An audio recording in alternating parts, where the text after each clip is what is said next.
Assalamualaikum warahmatullahi wabarakatuh. Salam sejahtera bagi kita semua.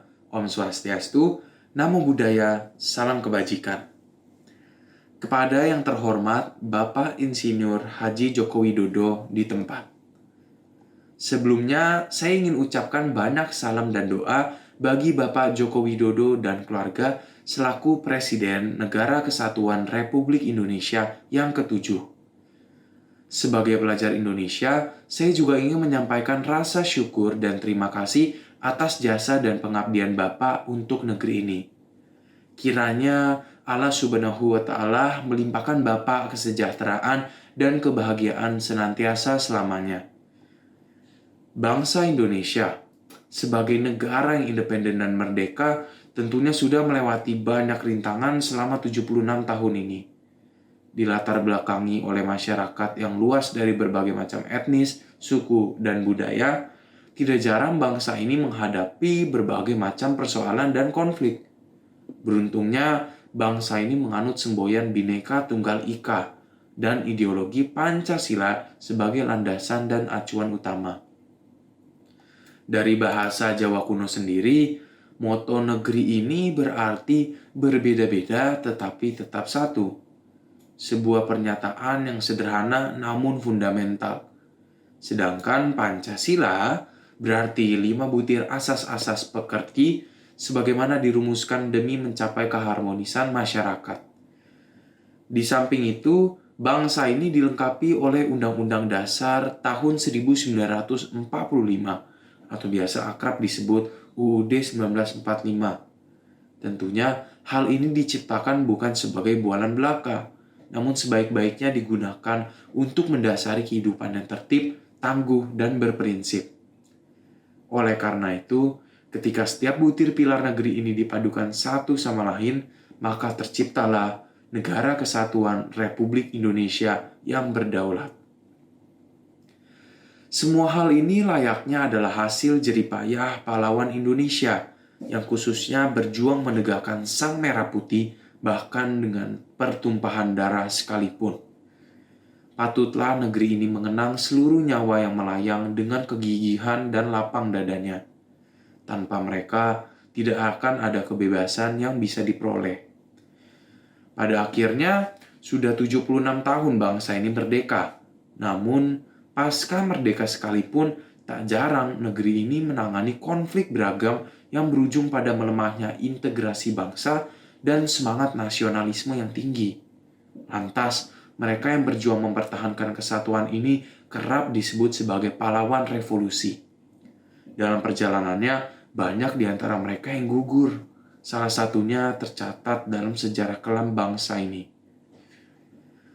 Sudah 23 tahun sejak Indonesia dilanda kerusuhan moneter tahun 1998. Kala itu, krisis keuangan melanda sebagian besar negara-negara Asia, tak terkecuali Indonesia.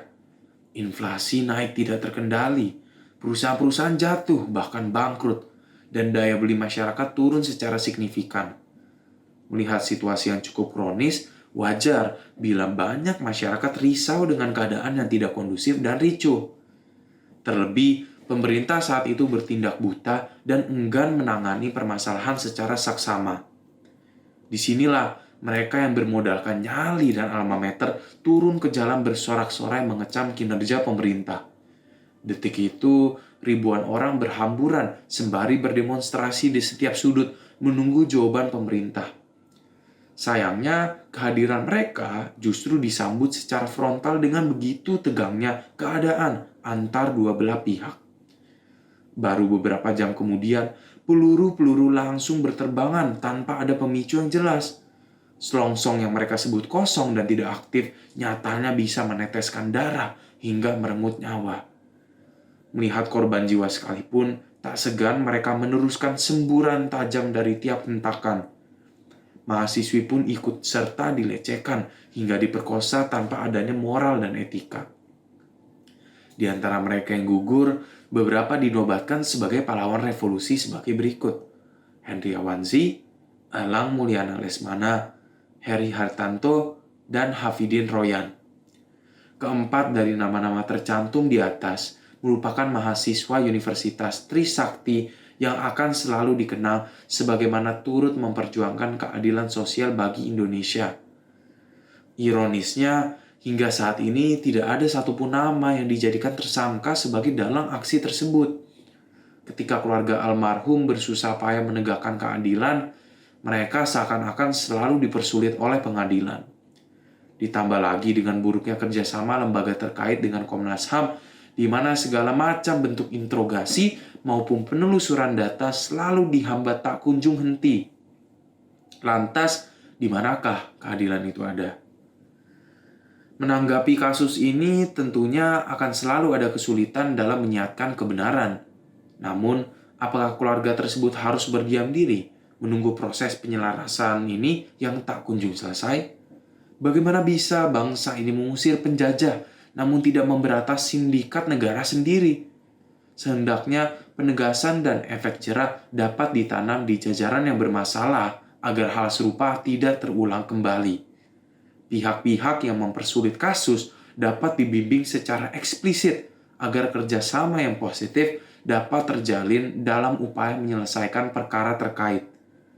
Tidak ada lagi kata nanti, sebab keadilan harus ditegakkan sedini mungkin. Bila tidak dibasmi, maka benih seperti ini akan selalu ada di pribadi masyarakat Indonesia yang terus menghambat laju perkembangan dan kemajuan bangsa dan negeri ini.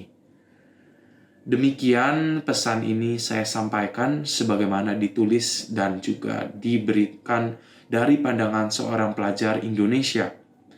Saya mohon maaf bila ada tutur kata yang kurang berkenan di hati beliau. Sekiranya Bapak Joko Widodo dan keluarga dilindungi dalam kuasa-Nya serta diberi hidayah dan peneguhan oleh Tuhan Yang Maha Esa. Atas perhatiannya, saya ucapkan terima kasih dan shalom.